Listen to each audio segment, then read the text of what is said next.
because he was just so nice. He was a good guy.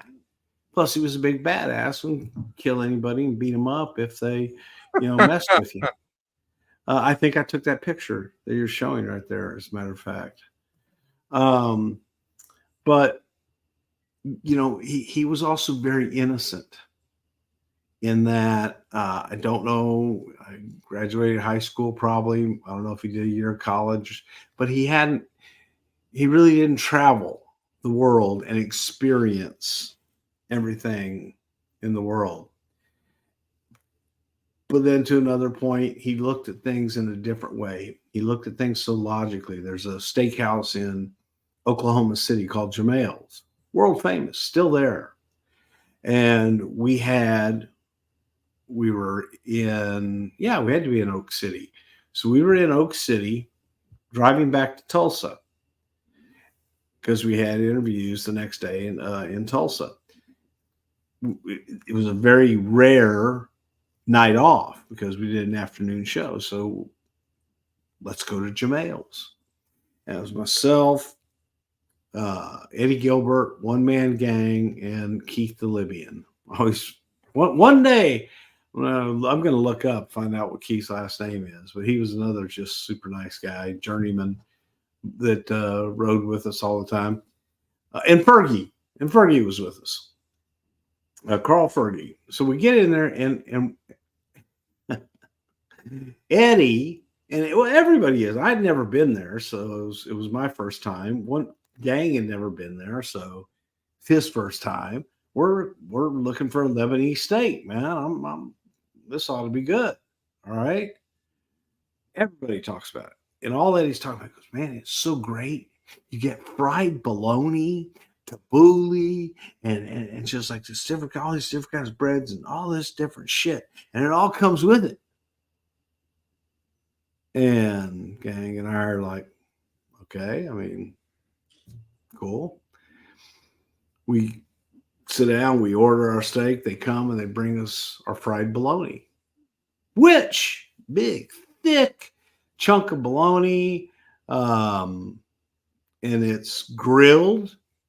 Probably would have been better to say grilled bologna because then the health nuts would eat it. But it was grilled bologna, and it was fabulous. I like bologna, but this man was like the filet mignon of the bologna. All right, you hear what I'm saying? Yep. Grill. Got it. And we're eating it, and he is making a big deal out of it. Like, okay, isn't this great? Isn't this great? Isn't this the best you've ever had, man? He goes, "This is so cool. We get all this, and we need more bologna. We get more bologna." And Gang's just saying, goes, Eddie, it's just bologna. And for whatever reason, we all started laughing, and it got the giggles to where every response from that point on was somebody says, "Hey, how's your steak?" And go, "Carl, just steak." Go back to eating. But it was Gang had a great sense of timing, and it was but he was being sincere. I was like, yeah, all right, man. But it's just bologna. Yeah. But good bologna, damn it. That's all I got to say about that. That's a great story. I'm going to use that for Christmas dinner. Or I guess the folks are listening to this, we already have. I'm going to use that for New Year's dinner. Are you going to grill it? You should try it, man. I'm not doing I'm just saying I'm going to when somebody asks me how something is, I'm going to hit them with it's just so and so. I'm not grilling bologna. Just turkey. I'm not grilling bologna. You should. No, I'm not going. Dude, you should say you should grill. Say, folks, I got a surprise for you. It's coming off the grill, and it's going to be unlike anything you've ever had before. Oh my God, it's so good. And then you're going to serve it up, and let them. Don't tell them what it is. Grill it up.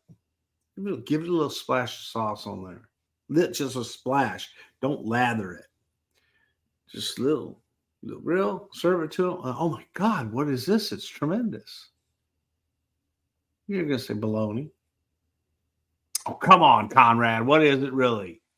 You wait and see, man. Try some fried bologna or some grilled bologna. It is off the Chizard. But you got to get the good shit. Fuck Oscar Mayer. Get the good shit. Get the shit behind the counter. But then ask the guy about the better shit down underneath the counter there. Yeah. There is Bologna pro tips. Bologna pro tips. Bologna pro tips. Yeah. Bologna code. So late 1986, Gang's going to win the UWF Heavyweight Championship at an angle where the champion Terry Gordy was injured earlier in the evening by a revenge-minded Dr. Death Steve Williams. Gang, who's scheduled to face Gordy later on the card, is awarded the belt by forfeit. He holds the strap for 6 months, taking on opponents like Ted DiBiase and Dr. Death and Jim Duggan.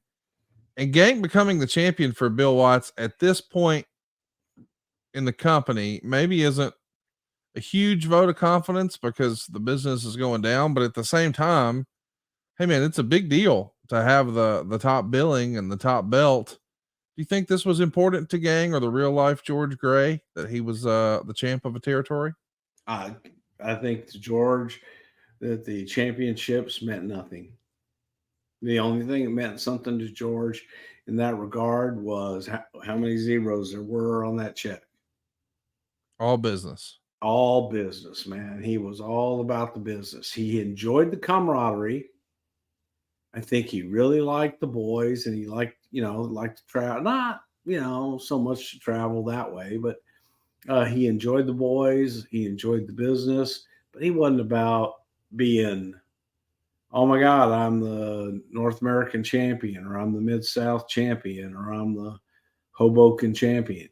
That kind of stuff did not motivate him at all. Am I getting paid top money? Are you taking care of me? Am I being treated fairly? That's all he cared about. Which I think is the best way to look at it. Titles mean nothing. Treat it like a business. Yeah. Well, it was just business when the UWF territory starts to falter. Guys like Duggan and DiBiase are going to start leaving. We all know everyone's going to work for Vince McMahon. Hacksaw Jim Duggan and the $1 Million Man, and the one-man gang finds himself approached by the company. And in all honesty, he was perfect for the WWF in this era. He's a big monster heel, perfect opponent for Hogan. He's going to jump at the opportunity, but he handles business and does the time-honored tradition on his way out. He drops the tag strap to what's going to be a future tag team partner, Big Bubba Rogers. I know, or I don't know the timeline. Were you with the company by the time he comes in, or what do you remember about his transition to the WWF? It was after I came in, right after. But the whole transition thing happened when I left, as soon as Jim Crockett had the meeting with Jim Ross. There ain't nothing gonna change, boys. Nothing gonna change but the name on the check. Really, y'all need to change that segment because Jimmy really don't like him. Or you need to change that segment. Well, Jimmy, don't feel. I don't think that's going to work, fellas. That's not, So that day, I made my decision that I was not staying. And I've said before, $20,000 more that they were offering me a year. Didn't want to put up. Yeah. But if I was going with the unknown, I was going with the big unknown. I'm gonna go all the way. So